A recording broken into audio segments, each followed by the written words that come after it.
오순절 성령 강림 사건은 교회를 세우기 위한 하나님의 특별 역사였다.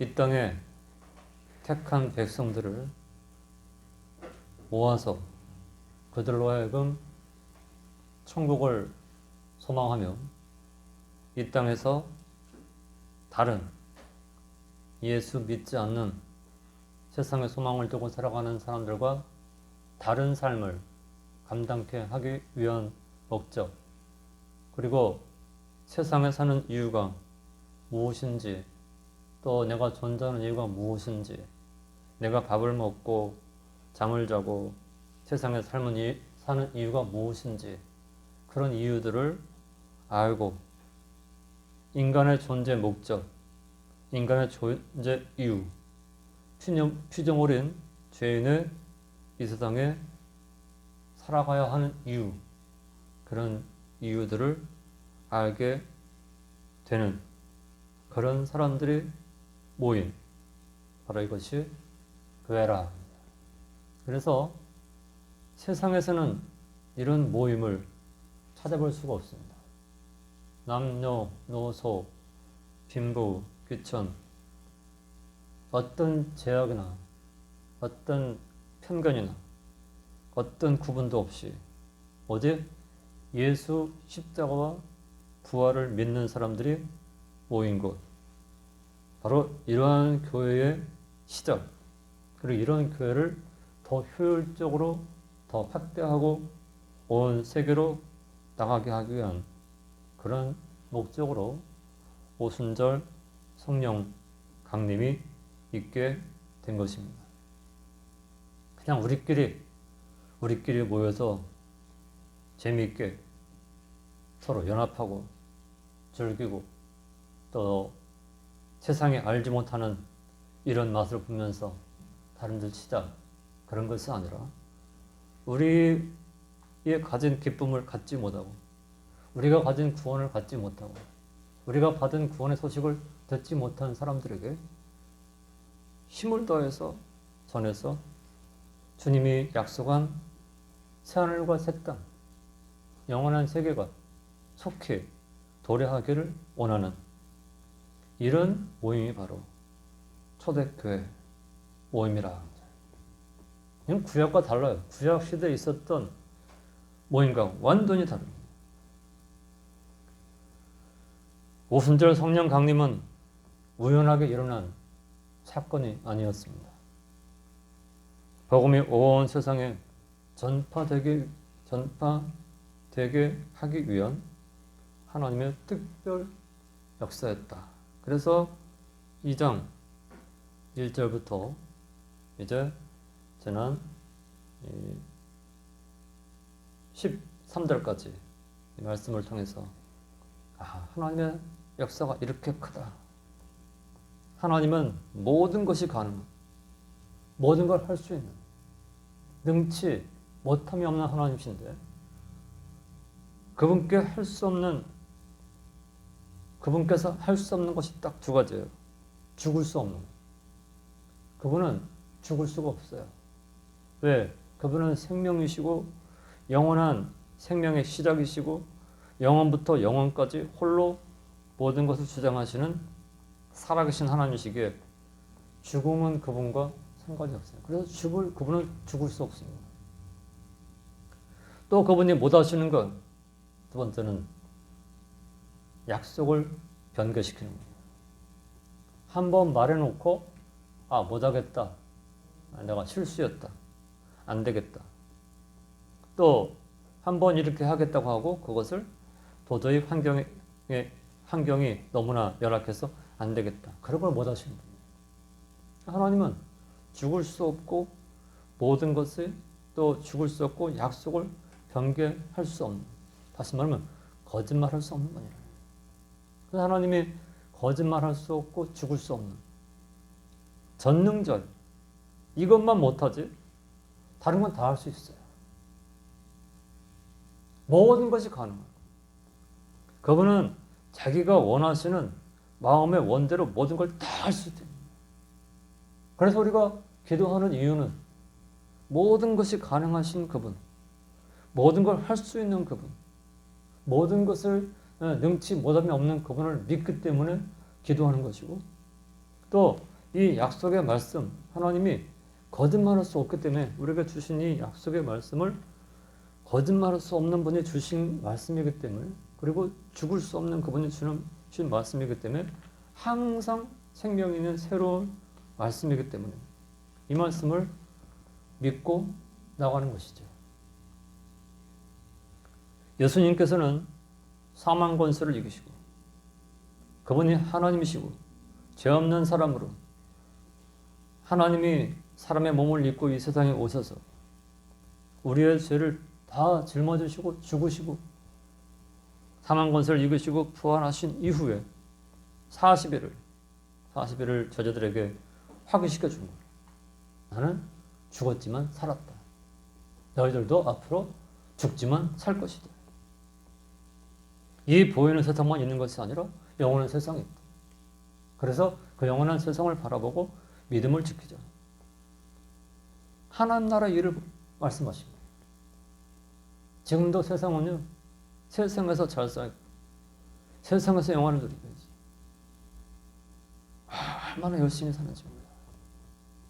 예수 믿는 사람들이 그런 모습들을 보면서 나는 예수 믿는 사람인데 저 사람들이 저렇게 열심히 사는 저게 비하면 나는 아무것도 아니다. 예수 믿는 사람들이 그렇게 열심히. 그래서 초대교회 사람, 이 믿음의 성도들은요, 생명 바쳐서 열심히 주님 섬기고 교회를 세워나가는 일을 감당했던 것입니다. 사도행전이 그런 사실을 너무나 상세하게 보여주고 있는 것이죠.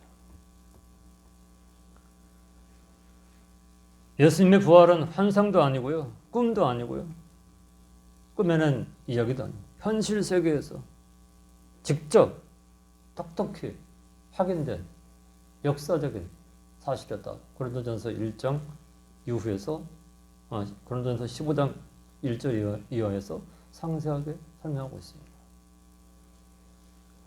오늘 성령께서 임하신, 오순절 성령께서 임하신 이유는 뭐냐? 죄인이 예수님의 십자가 대속의 죽으심과 부활의 공로로 영원히 의롭게 되는 구원의 역사를 한 지역이 아니라 온 세상에 전하기 위한 목적이었다는 거죠. 자기 혼자서만 나 성령 받아서 펄펄 뛰고 하면서 나 너무나 좋아. 그게 아니고 이제 그것을 온 세상에 알려주는 것이에요. 그래서 성령을 뭐래? 불로써 표현합니다. 불이라는 건요, 신기해요. 불씨가 조금만 있어도 지금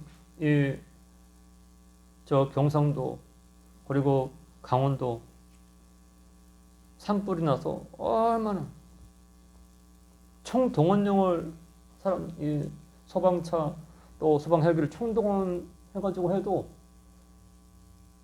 그걸 그렇게 끌 수가 없어요. 바람이 얼마나 부는지.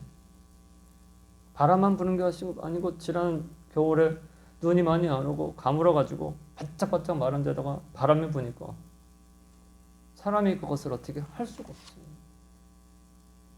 그래서 그저 집도 태우고 온 산을 다 태우고 조그만 불씨 하나, 불씨가 그저 작은 불씨 하나가 그렇게 엄청나게 모든 걸 태워가는 거예요. 그런 것처럼 성령의 역사도 마치 불씨처럼 온 세상으로 번져나가는 이러한 역사. 세상 불은 태우고 못쓰게 하고 망가뜨리지만 성령의 불은 온전케 하고 죄를 사르고 사람을 새롭게 하는 이런 역사를 이루는 것이 성령의 불의 역사다 하는 것을 보여주고 있습니다.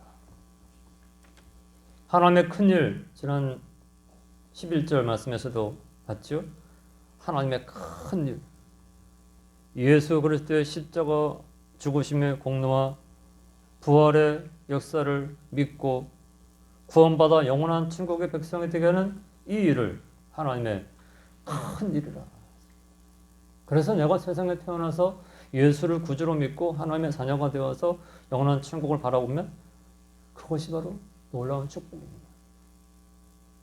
하이델베르크 요리문답, 독일에서 만들어진 요리문답을 크게 네 가지로 125문답까지인데 네 가지로 나눕니다. 첫째는 위로입니다. 하나님이 우리를 위로해 주십니다. 무엇으로? 하나님의 구원으로 우리를 위로해 주십니다. 예수 그리스도의 그 법의 피로 우리를 위로해 주십니다. 하나님을 위해 살 수 있는 자가 되게 하신 걸 그런 것으로 위로해 주신 거예요. 그리고 이제 비참입니다.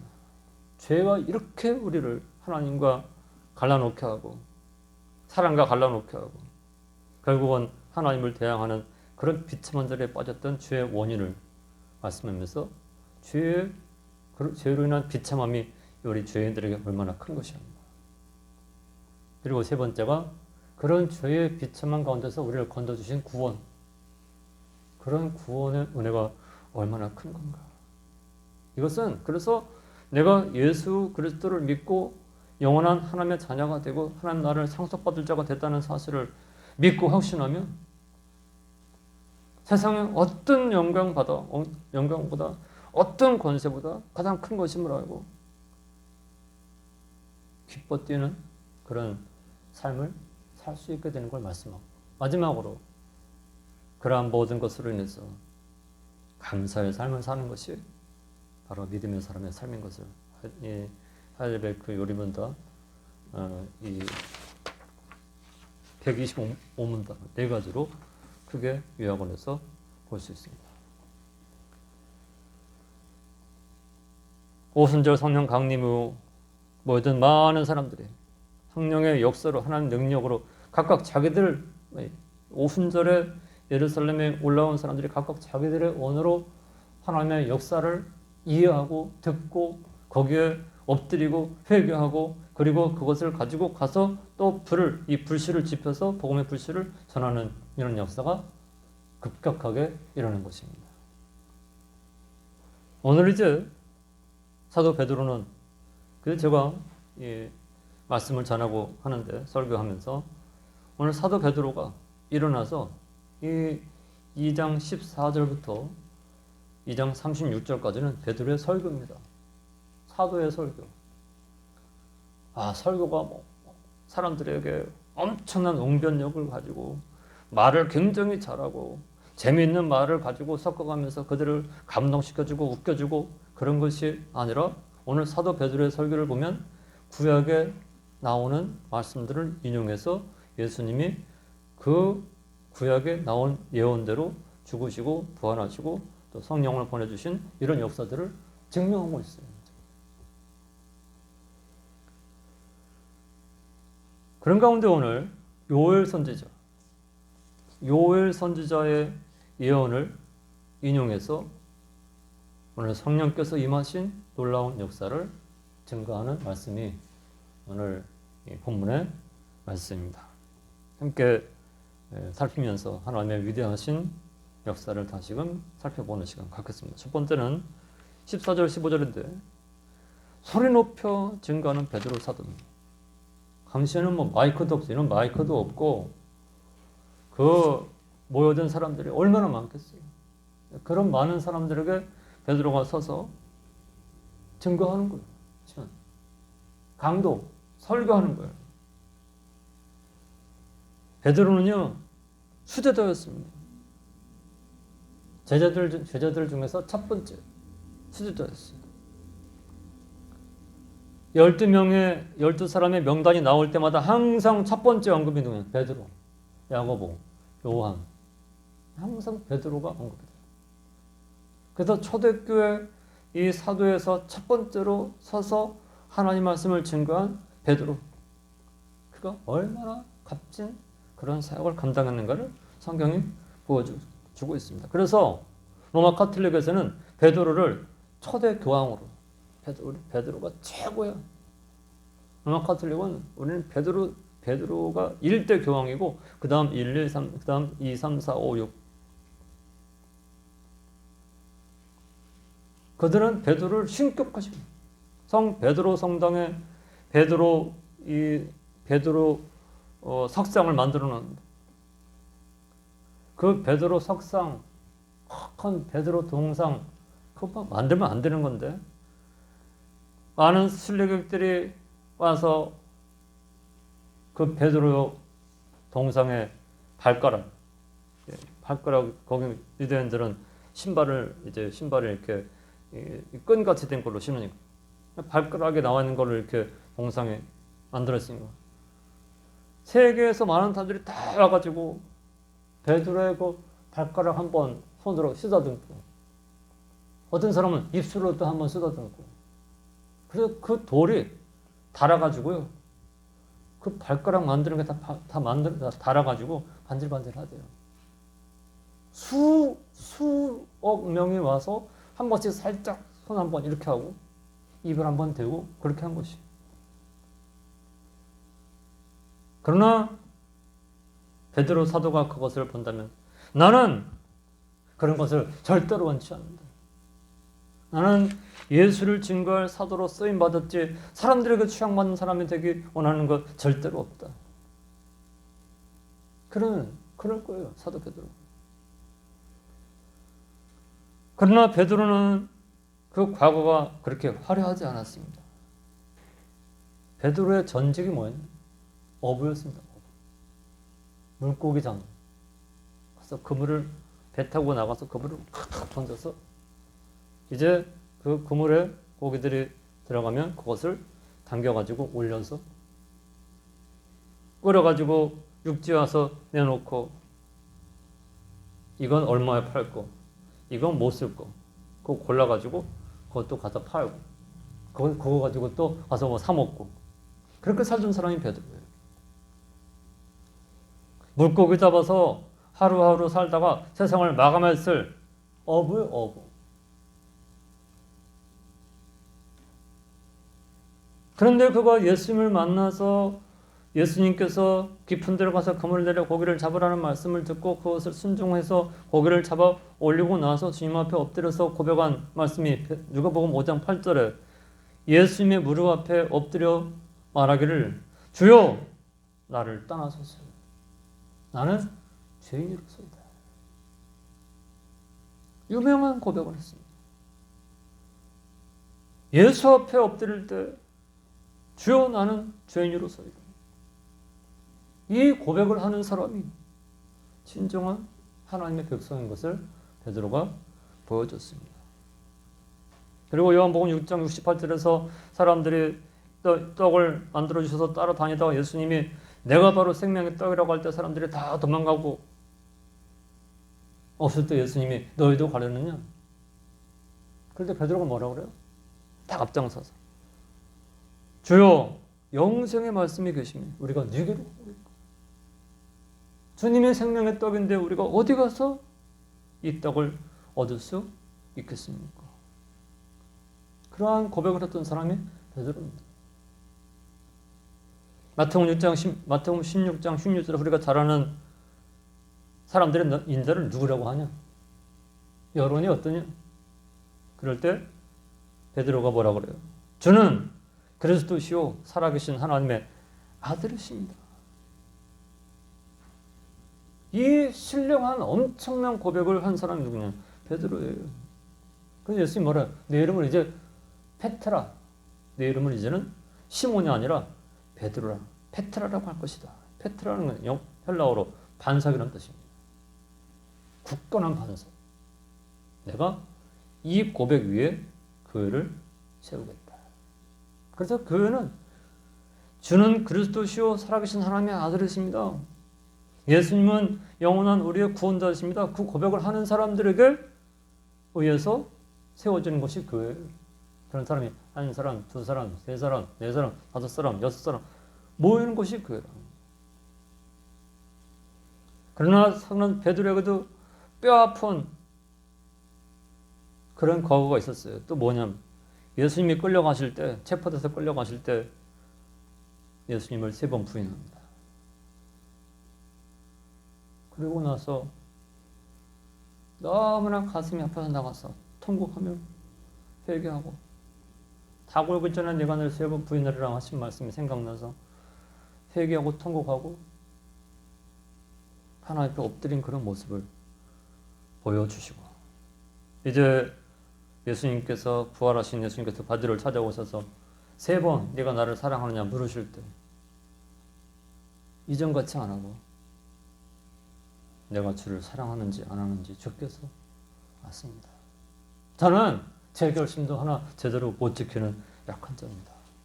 그렇게 고백했던 사람이 베드로입니다. 그래서 이제는 그러한 가운데서 초대교회 선두에 서서 예수님의 십자가와 부활을 전파하는 그러한 귀한 사도로 쓰임받는, 그래서 베드로가 이제 여기 계속해서 12장까지 나오는 것을 볼 수 있습니다. 오늘 본문 보면 베드로가 11사도와 같이 서서 소리를 높여 가로되 유대인들과 예루살렘에 사는 모든 사람들아 이 일을 너희로 알게 할 것이니 내 말에 귀를 기울이라. 11사도, 가룟 유다가 빠지고 마띠아가 대신 들어간 11사도, 베드로를 비롯한 12사도가 지금 서 있는 거예요.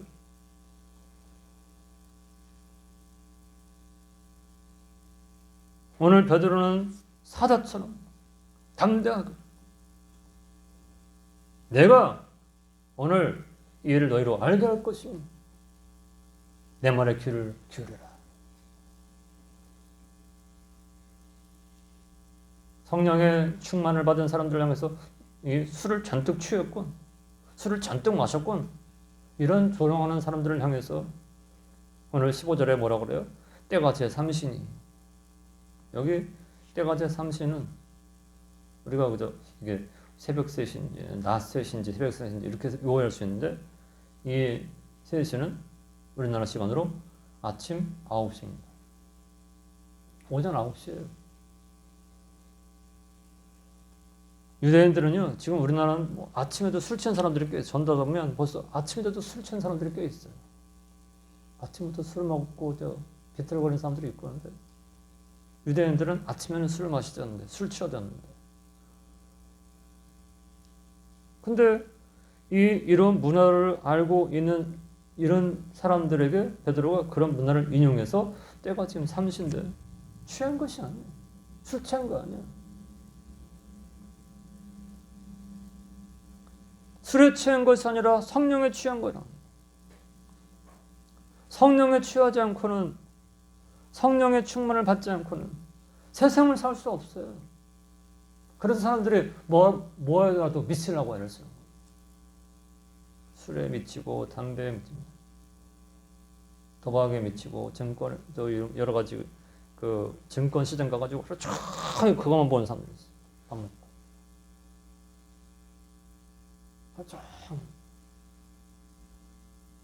하다가 뭐가 또 되면 하나 손을 들었다가 그게 또 안 되면 거기 주저앉아서 또 허탈해요. 도박하는, 돈만 있으면 갖고 나가. 세상 것을 가지고 쾌락과 안위를 가지려고 안간힘을 쓰는 거예요. 그러나 성령 충만, 성령께서 임하신 그 사람은 살맛 나는, 세상 살맛 나는 삶을 사는 거예요. 그게 믿음의 사람입니다. 예수 믿는 사람들은, 신기한 사람들은 어떻게 이렇게 어려우면 당장 쓰러져 죽을 것 같은데 어려워도 그렇게 꿋꿋하게 하나님 바라보고 살까? 그게 예수 믿는 사람의 놀라운 특성. 그 자기의 힘으로 그런 거. 자기가 결심해서 자기 결심하면 며칠 못 가요. 성령 하나님이 그 속에 임하셔서 인도하시기 때문에 그런 역사가 있는 거라는 것이죠. 이제 그 사실을 두 번째로 16절로 21절에서 요엘 선지자의 예언을 인용해서 증거하고 있는 것입니다. 구약 성경은요 39권으로 모세오경, 역사서, 시가서, 또 선지서 네 부분으로 나눕니다. 구약 성경이 39권인데 모세오경, 율법서라고 그래요. 모세오경, 역사서, 시가서, 그리고 선지서 이렇게 39권. 이 구약 성경 전체는 하나로 말하면 비참한 너희들을 위해서 앞으로 구원자가 올 것이다. 죄로 인해 비참한 너희들을 위해서 앞으로 메시아가 올 것이다. 그분을 고대해라. 그래서 구약 시대 때 말세는 언제예요? 예수님 오시는 신약을 말세요. 구약 시대에서 말세는 예수님이 초림하시는 그때를 기점.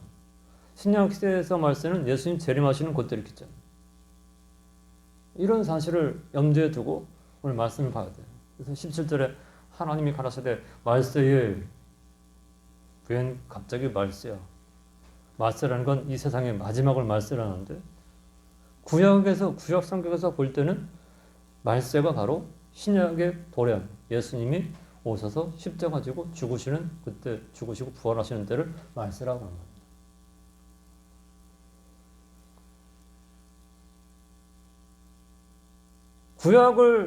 구약 성경 39권을 통째로 해서 한마디로 말하면 메시아가 오신다. 죄인을 위해서 메시아가 오신다.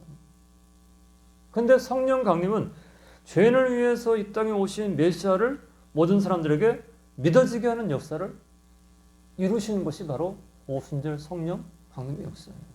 근데 요엘서, 많은 성경 말씀 중에, 구약 성경 말씀 중에 요엘서가 이러한 부분을 가장 정확하고 확실하게 증거를 했어요. 그래서 사도 베드로가 요엘, 구약 성경의 요엘 2장 28절에서 32절의 말씀을 통째로, 그래서 이 말씀과 요엘 2장 28절로 32절, 오늘 여기 17절로 21절 말씀과 요엘 2장 28절로 30절의 말씀 이렇게 같이 펴놓고 한번 보세요. 어쩌면 그렇게 한 800년이라는 시간이, 800년 전에 이 오늘 성령 강림 이전 800년 전에 했던 그 약속이 800년 후인 오늘 성령 강림 이후에 사도 베드로를 통해서 나오는 이 말씀과 똑같아요. 아까 처음에 말씀드렸던 하나님은 할 수 없는 게 있는데 죽을 수 없고 뭐 할 수 없다고? 약속을 변개하지 못해. 거짓말 못해. 800년 전에 하신 약속이 그대로 성취가 돼서 현실이 된 그런 사실을 여기 보여주고 있는 것이. 우리 성경으로 하면 얼마큼 안 돼. 금방 넘겨요. 근데 그 시간이 800년이에요. 100년도 얼마나 길어요. 100세. 지금은 100세 시대라고. 누가 돌아가셨다. 몇 세신데요? 91세. 누가 돌아가실 때 몇 세신데요? 93세. 90이 넘고. 근데 제가 지금까지 지나오면서 누가 돌아가실 때 몇 세세요? 101세. 못 들어봤어, 아직. 100세 넘기는 굉장히 힘들어요. 대부분 요즘 보면 90세, 100세에서 90세 제일 많이 돌아가시는 거예요. 그런 100년을 8번 해야 돼요. 그 전에 말씀한, 그 전에 약속한 말씀이 현실이 돼서 오늘 현실이 돼서 그대로 임했다. 4,000년 전에 여자의 후손이 내 머리를 상하게 할 것이다. 4,000년 전에 하신 약속이 그대로 현실이 돼서 예수님이 마리아를 통해서 성령으로 잉태돼서 탄생하신 거예요. 하나님은 4,000년이 지났든 3,000년이 지났든 1,000년이 지났든 800년이 지났든 하신 약속은 반드시 어떻게 지켜요. 그래서 하나님 무슨 말, 어떤 분이는 신실하신 하나님이라고 그래요. 그래서 성경 말씀 보면서 하나님이 이 한 말씀 한 말씀을 토시 하나 안 틀리고 다 이루신다는 사실을 생각하면 너무나 감사하죠.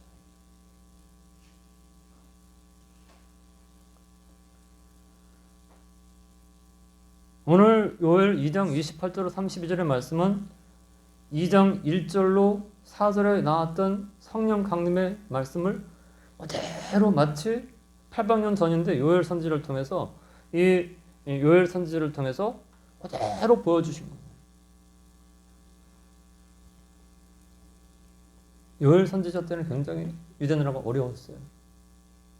앞으로 바벨론, 페르시아, 그리고 헬라, 로마가 너희들을 차례로 정복할 것이다. 소망이 없어요. 네 가지 황충 재앙 말하는데 살 수가 없어요. 견딜 수가 없어요. 근데 놀라운 건요. 그 바벨론, 그 엄청난 바벨론, 그 엄청난 페르시아, 그 엄청난 헬라, 그 엄청난 로마가요. 하나의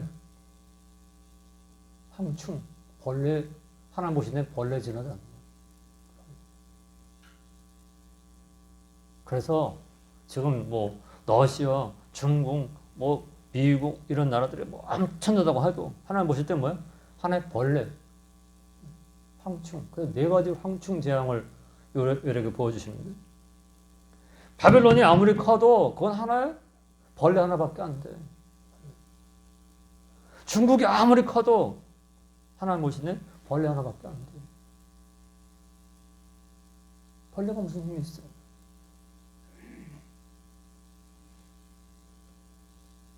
근데 벌레가 이 곡식이 딱 자랐는데 곡식의 중간을 가서 사각사각 이 가지고 사각사각 갉아먹었어요. 그럼 어떻게 돼요? 자라난 곡식 위에 곡식으로 이 영양분 가야 되는데 중간에 황충이 갉아먹었어. 어떻게 넘어가요? 벌레가 굉장히 약한 것 같아. 굉장히 심했어. 근데 하나님께서 그걸 어떻게 잡아요? 그러니까 두려워하지 말고 앞으로 너희 민족을 붙잡고 유대 민족을 붙잡고 하나님 뜻을 이루실 거니까 두려워하지 말고 하나님 바라보고 앞으로 하나님께서 모든 육체에게 내 영을 부어줘서 하나님을 믿고 하나님 바라보면서 기뻐 뛰는 그런 길을 걷게 할 거니까 세상은 비록 무너지고 세상은 비록 타락하고 세상은 온통 하나님을 거역하는 대로 갈지라도 하나님이 너희들을 반드시 붙잡고 귀한 구원의 역사를 이룰 것이다. 그래서 오늘 여기 17절부터 20절 말씀까지 읽었지만 세상이 아무리 요란해지고 복잡해지고 변하고 온통 소용돌이 칠지라도 어떻게 하나님은 하나님의 구원 역사를 쉬지 않고 이루신다는 거죠. 그래서 오늘 우리가 그 대열에 오늘 서 있는 것이에요. 그 대열에 오늘 우리가 지금 서서 하나님을 바라보고 찬송하고 있는 것입니다.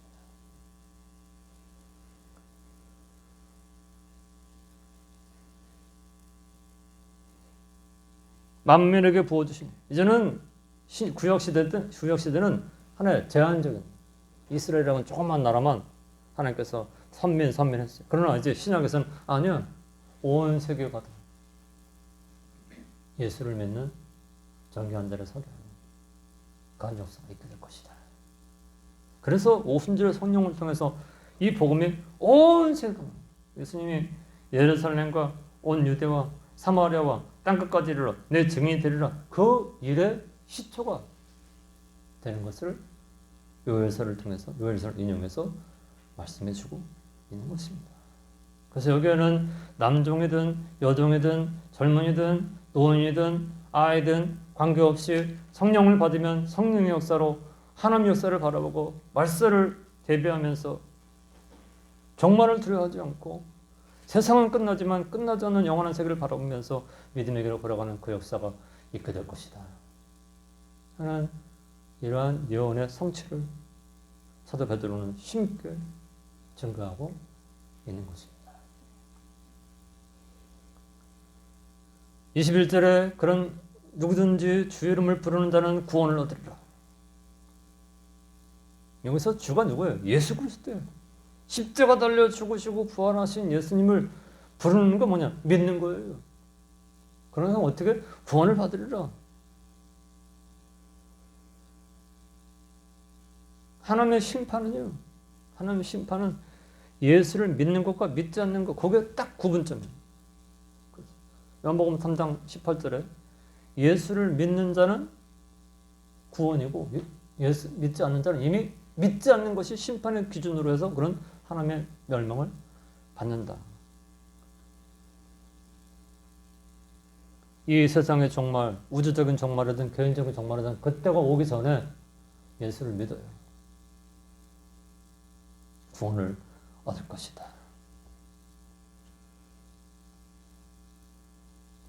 살아있을 때. 그래서 21절 말씀은 살아있는 자가 구원받는 거예요. 죽은 자는 구원 못 받아요.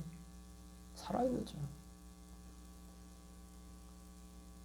누구든지 구원자신 예수님을 믿는 자는 영생을 얻고, 그래서 이 일이 속히 증거되게 하기 위해서 오순절 성령이 임하셨고, 참 진리와 생명신 예수님을 믿고 중생에서 영원한 하나님 백성 된 우리들도 그러한 성령의 힘을 힘입어서 온 세상에 복음을 전하는 것. 그러면서 거기서 기쁨을 누리는 것. 이것이 오순절 성령의 역사. 예수 믿은 사람들의, 예수를 구주로 믿은 사람들의 결과임을 보여주고 있습니다. 이제 22절부터 다음 주 또 보게 될 이 말씀 보면, 이제 예수님이 우리를 위해서 어떤 것을 해주셨길래 도대체 그분을 믿어야 되는가. 이런 사실을 또 상세하게 설명해 주는 말씀이 다윗을 인용해서, 다윗의 증거를 인용해서 증거하는 말씀이 바로 그 다음에 22절부터 나오고 있습니다. 이런 말씀을 가슴에 새기고, 어려운 시대에 지금 그렇습니다. 그러나 내가 주의 이름을 부르는 가운데 구원을 받은 자다. 이런 기쁨과 감격 속에서 믿음의 길을 감당하시고, 이러한 주님의 이름을 알지 못하는 사람들에게 이 복음을 전해서 그들도 우리처럼 주의 이름을 부르고 기쁨 중에 믿음의 길을 걷게 하는 선한 역사에 동참해서 주의 영광과 존귀를 드높일 수 있는 우리의 남은 믿음의 생이 되시기를 주의 이름으로 간절히 축원드립니다. 기도하겠습니다. 하나님 아버지, 감사합니다. 오늘 사도 베드로가 요엘 선지자의 예언을 인용해서 증거한 귀한 말씀 받습니다. 이 말씀 깊이 생각하고 남은 생에 주님 앞에서 충성하게 하시고, 흔들리지 않는, 또 좌우로 치우치지 않는, 뒤로 물러가지 않는 성령 충만한 믿음의 삶으로 주의를 감당할 수 있게 하시고, 어두운 세상, 마지막 시대, 폐허간 시대이지만 예수를 구주로 믿어 중생하고 영원한 천국을 소망한 자로 힘있게 믿음의 길을 달려가도록 축복해 주시고, 더 많은 사람들에게 이 복음을 전해서 그들도 우리처럼 주의 이름을 부르고 구원을 받는 놀라운 역사들을 목격하고 주께 감사하는 우리 모두가 될 수 있도록 역사에 주시옵소서. 오늘 주 앞에 나와서 예배하며 귀한 것을 구별해드리는 손길들을 축복해 주시고, 쌓을 곳이 없는 복을 주시고, 그것으로 주의 선한 일, 이 놀라운 진리운동, 생명운동 하는 일에 값지게 틈으로 모든 수고를 감당할 수 있는 귀한 손길들이 될 수 있도록 인도해 주시옵소서. 오늘 나오지 못한 것들을 기억해 주시고, 주 이름을 부르는 자로 구원받아 존귀한 자를 선 것을 감사하는 믿음의 길을 걸어갈 수 있도록 축복해 주시기 바라옵고, 감사드리며 예수님 이름으로 기도하옵나이다.